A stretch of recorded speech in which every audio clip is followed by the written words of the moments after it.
Welcome everyone to our last panel session for this afternoon. I'm Dr. James Carr. I'm from the Department of Biomedical Engineering, and I will be the moderator for this live panel session, live forum.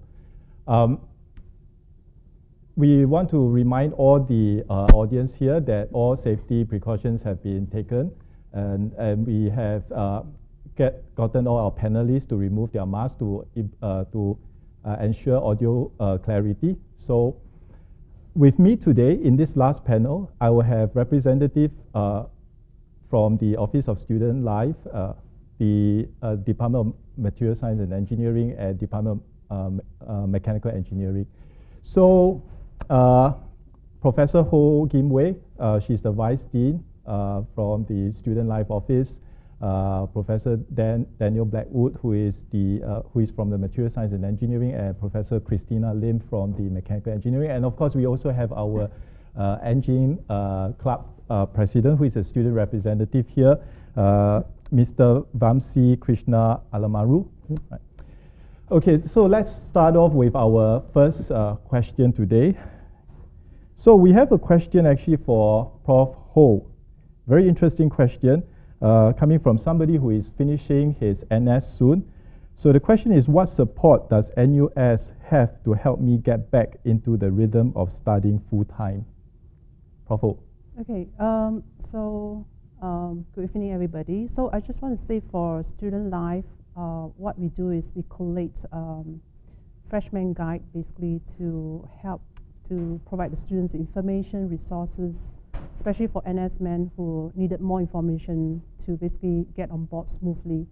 So the guidebook basically consists of information such as studies, coursework, and career information, and also other information such as student life activities, infrastructures, facilities, and other sort of financial aids, and all the information needed for them to sort of navigate in their university life more smoothly as they get into the groove of to do their full-time study as an NS man. So I think this is what we provide at the Office of Student Life. And other than that, if the NS men basically face any problems in their coursework or whatever, they can actually approach the lecturer directly after their lectures or during their consultation hours, and try to pick up extra sort of tips from their lecturers accordingly. So this is what I have to say. Well, so very interesting. We do have a couple of questions on student life actually. To follow up from that, maybe a question to Krishna, right? So what actually does Engin Club do? And maybe you can also share what are some of the most fun part of the NUS student life. Okay, so for Engin Club, what we strive to do is we try to do anything and everything for engineering students. So this comes in either initiatives or this comes in services. So in initiatives, we see orientation camps, we see student life, welfare, sports, and even professional career fairs or industrial sessions for the student population. In services, we work with the various staff from Dean's office to the departments, as well as the other student clubs, to see how we can better serve our student population, whether it be in support or whether it be in policies. So to answer your question, what's the most fun about student life? The fact that we are able to have student life in engineering is a very big thing. We have worked with the various officers and so to have our orientation programs, have our welfare events, even in a safe setting within this pandemic. So once the students are matriculated, we can hopefully see more of these kind of activities and see the students being part of them.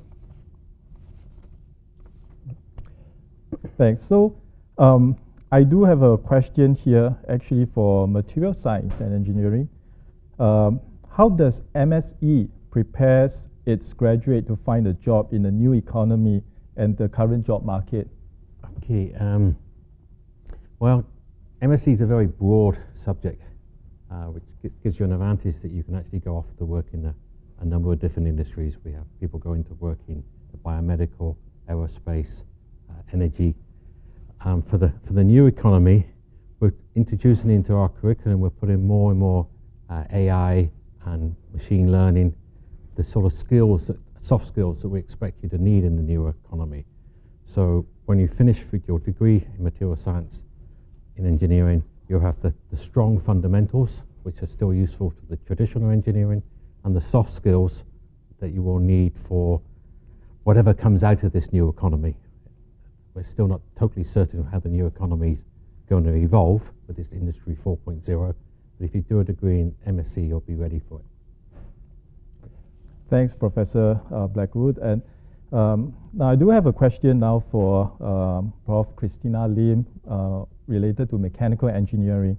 How challenging is it for female students to study and graduate in mechanical engineering, which seem to be very male-dominated?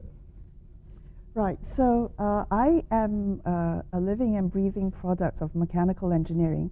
I didn't think, when I chose mechanical engineering, I didn't think about myself being,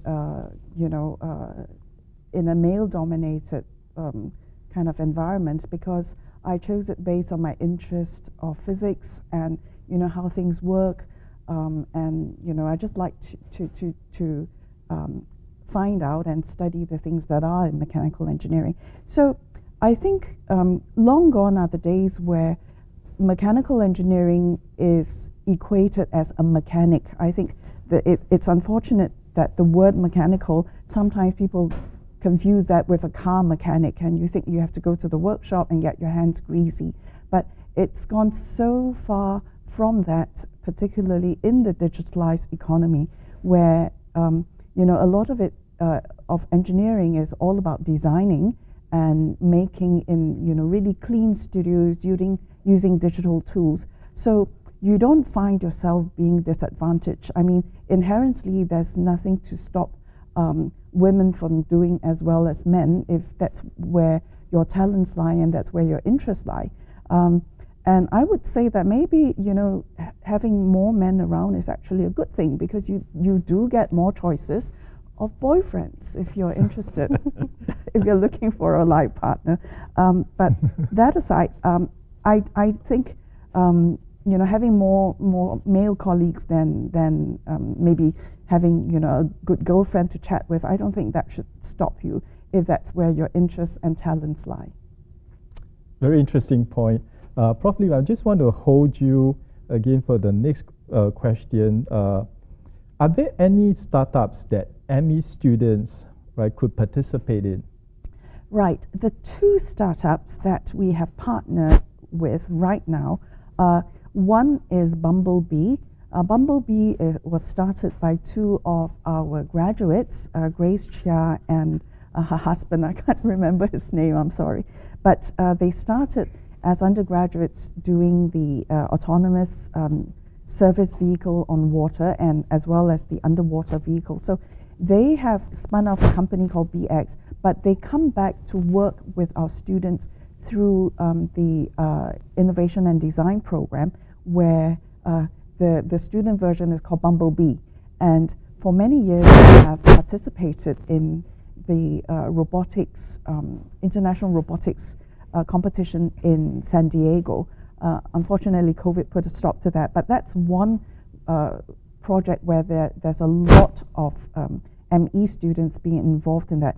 Yona used to also have our students, and they can actually earn credit through working with Yona on their projects as well. So these are the two recent ones in my memory. There might be more, but sorry, I can't quite remember. But Bumblebee absorbs quite a large number of students. I think there are the teams are about 20 to 30 in size, so that's quite a large number. Thank you. Now we do have a very interesting questions related to the automotive industry, and most people will think that it is related to mechanical engineering, but interestingly, this question is actually directed to MSE instead. So, Prof. Blackwood, maybe could you elaborate if there are any opportunities for automotive industry in MSE? Okay. If you think of a car, in the old days it was all made of steel. Okay, and the racing cars, they were steel, but that was heavy. and then they moved to aluminium, and now you'll find that all the sports cars are made of reinforced plastics, basically carbon fiber reinforced plastics. And so that shows you that many industries are moving towards more advanced materials. The engine itself is probably still hardcore mechanical engineering, maybe not quite greasy hands, but even there the engine has switched from basically steel. Your top end ones are now in aluminium, so you see that there's a shift to more and more newer materials. If you think of the automotive, you can think of the tires, which are made of rubbers. Right now they're synthetic rubbers. Again, that's a new material. Paint sounds quite boring, but actually there's a lot of material science behind paint. How do you get the paint to look nice and shiny all the time? How do you get it everywhere so it won't corrode? So there's a very large amount of materials used in the car industry. Then I could go on to the inside of the car, the fabrics, the paneling. Right? So there's an endless supply of materials used in, well, not only the automobile industry, but most other industries as well. Thank you. So we have the next question, maybe back to student life. This question will be for Prof. Ho. What support is given to engineering freshmen to navigate their undergraduate life? Okay, so actually we, Office of Student Life, work very closely with Engin Club. Basically we run events, organize events that allow the students to stay very connected among the faculty and among the students.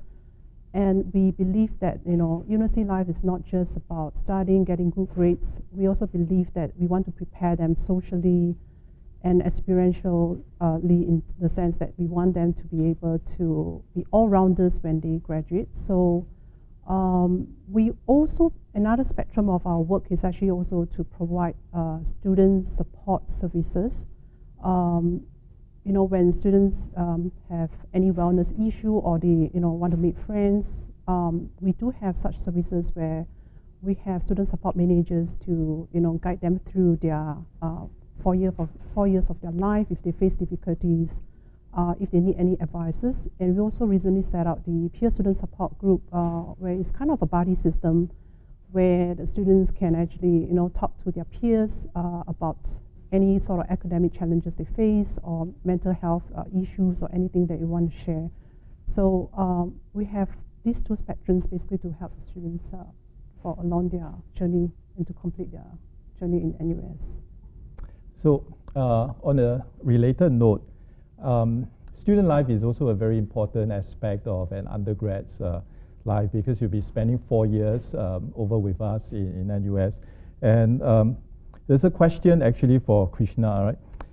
There are so many engineering departments in NUS, right? How would I get to know other people in my batch who are in other departments? Do I have a lot of opportunity to mingle with them? Okay, so Engin Club, for Engin Club events, what we do is we cater to the entire engineering student population regardless of the department. So our orientation, we do not categorize the students specifically by department, but we actually allow them to interact with other freshmen from other departments. So Engin Club, we pride ourselves in giving a very diverse population of students for our events. If you are interested in meeting more of your department's freshmen or seniors, then the department club events are more suitable. But we pride ourselves in giving opportunity for all engineering students to take part in our events. Thank you. Now we have a very interesting question from a prospective students, perhaps interested in sports, and the question is really directed to Christina. What is the application of mechanical engineering in sports engineering, if there is one? And does the Department of Mechanical Engineering have any projects related to this that I can work on? Well, sports, a lot of sports equipment basically bear load, and they also have moving parts. So that fits right into mechanical engineering. I think maybe it's a reflection of Singapore society that sports, you know, professional sports, it's not a big thing in Singapore. So at present, we do not have faculty who is working directly on sports and sports-related equipment, for example. However, if you're looking at a project for sports, the good thing about our new flexible curriculum is that you can propose your own projects and find a professor to supervise you in that. So we have Europe, for example, which is an undergraduate research opportunity, and that's a credit-bearing project where you can work with a professor, let's say in applied mechanics, if you're trying to analyze stresses, or if you're trying to design something, or if you're trying to maybe look at a different way of manufacturing sports equipment. You can also find our professors in manufacturing to supervise you, and you might actually even be able to introduce sports to our professors, and then that area of engineering within mechanical engineering might actually take off. So there are all these opportunities for you to work on the ideas that you might have. So we more than welcome you to propose projects with us, but definitely the fundamentals do squarely belong inside mechanical engineering. Yeah, I just want to hold Prof. Lim on the next topic, jumping from sports to aerospace. And this is a very popular question that I've received. Now, what is the difference between the NUS Aeronautical Engineering and NTU Aerospace? Yes, we had that question about less than an hour ago in our ME sharing session. So if you didn't quite get the answer to that is, we know that in Singapore, the chances of designing the future fighter jet is very slim, because these are what you might find overseas. However, there is a small and growing market for aeronautical engineers. So now, but having said that, the skills that are needed to analyze aeronautical engineering problems are basically mechanical engineering skills, fluid dynamics, fluid mechanics. So we have deliberately resisted for many years introducing a full degree on aeronautical engineering, and instead we chose to have a specialization simply because we do not want to lock you into a degree. For example, COVID really hit the aviation community very, very hard. Hiring has stopped, planes are being mothballed in desert. So when things like that happen, if you go out with an aeronautical engineering degree, sometimes the perception of employers may be that you're too specialized. So our method, our approach of having specialization certificates on top of a general mechanical engineering degree gives you the best of both worlds. Should you wish to work in an aeronautical industry, you bring out your certification to show that you have gone deeper than the typical mechanical engineering student into aeronautical subjects. However, when the market changes, you also have the flexibility to be just a general mechanical engineer. Now, the kinds of topics that we teach are actually no different, whether it's in NTU's aeronautical engineering program or our specialization. And in fact, we partner with Purdue University as well as UIUC, and Purdue is where Neil Armstrong came from. They have a very strong aeronautical engineering base, and our students are able to go there on student exchange, and this is where you can really be immersed in aeronautical engineering through student exchange as well. Thank you, Christina. So on the same topic related to job prospects, there's a question actually for Prof. Prof. Daniel Blackwood. Is there any demand for MSE graduates in the job market? Yeah, there's a demand. Our students go to a whole range of industries. Aerospace was just mentioned. We've had students go up to work for Rolls-Royce, where they make the jet engines. We have students that go into the pharmaceutical industry. We have students go to work for 3M, Procter & Gamble, which is, of course, like cosmetics. Some go off to banking. I'm afraid we do lose a few every year. The soft skills that you learn, actually in engineering as a whole, are very useful to the business community. So there will always be some that decide to follow the money. Hopefully the majority remain in engineering. Where else do we have students? We have them in Shell, ExxonMobil. Just about any industry you can think of, there's a demand for material science and engineering students. So actually the job prospects are very good.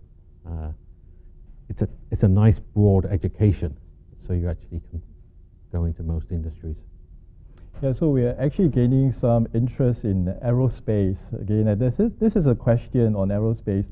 Being an up-and-coming sector like SpaceX and Blue Origin, right?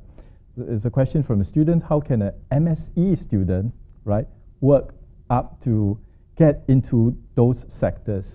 So, the aerospace sector? Yeah.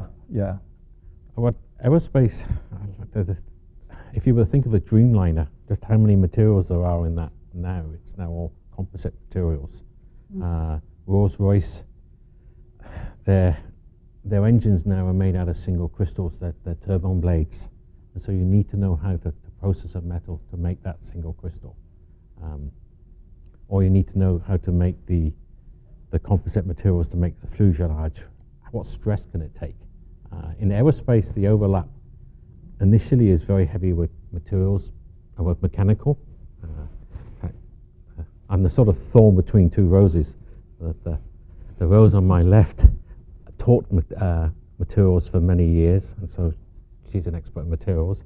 And the rose on my right is from electrical engineering. She actually has a courtesy appointment in material science and engineering, which shows how broad the area is.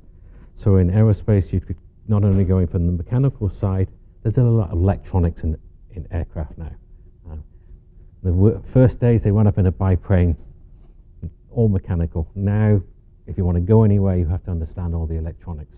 So there's a massive amount of electronics in there as well. So it's aeroplanes are an extremely complex material system, so plenty of material science I had there. Although I actually think more of helicopters, because where I came from, my hometown, they build helicopters. Thank you. So we have actually a question for Prof. Ho, and I want to pass the mic to her. How focused is NUS for students to explore areas outside of academic studies?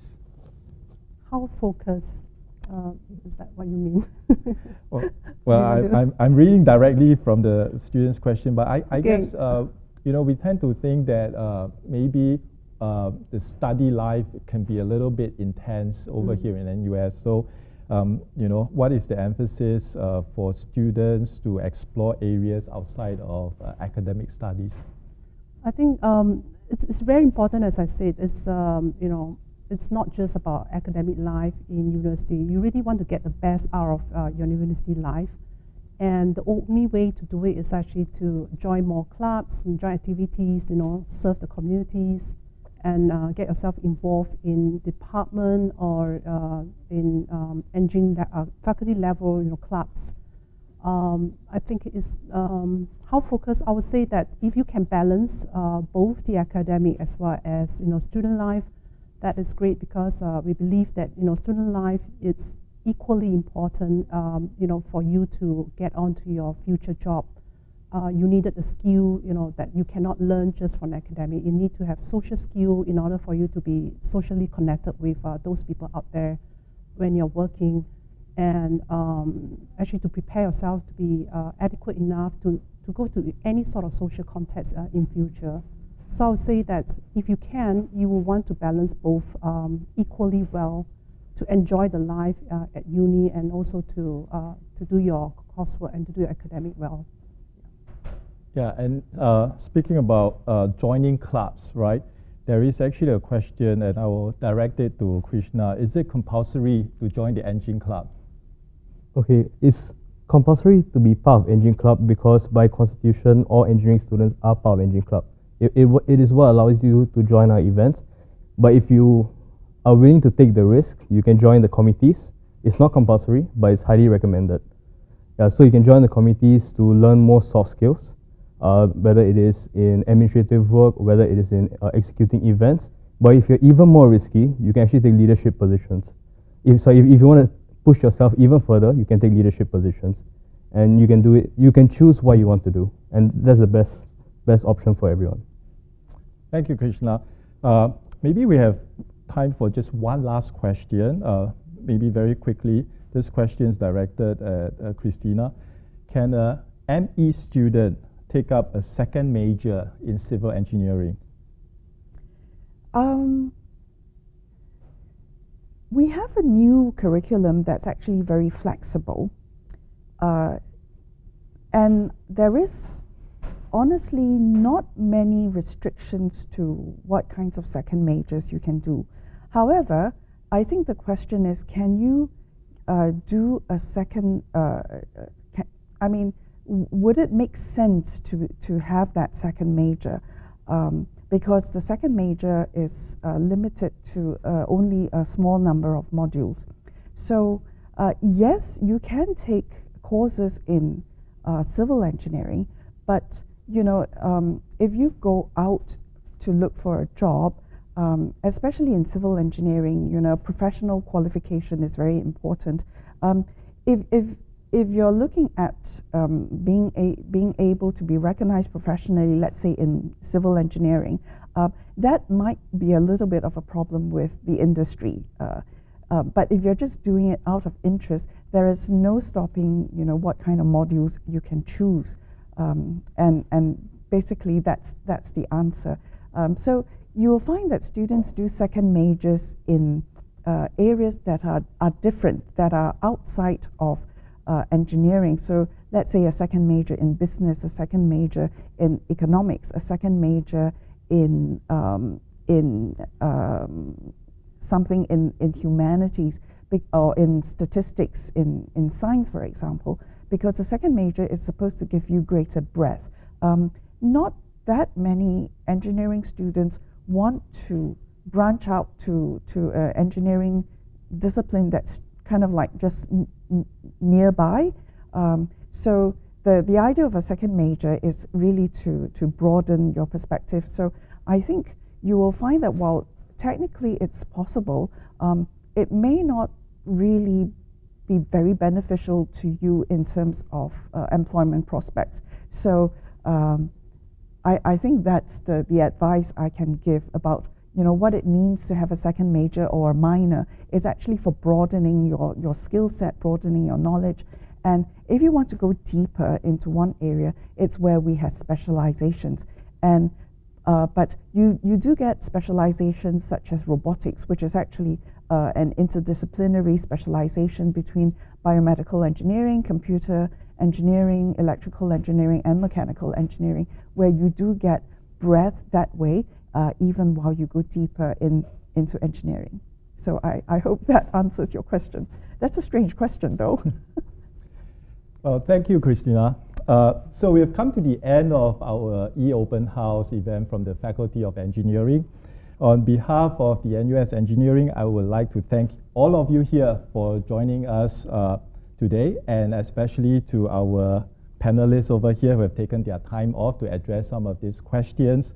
Do remember to check out our website to find out more information about our programs and live here in NUS Engineering. And of course, you can also follow us and contact us on social media. We have them on Facebook and Instagram with the handle @nus.engineers.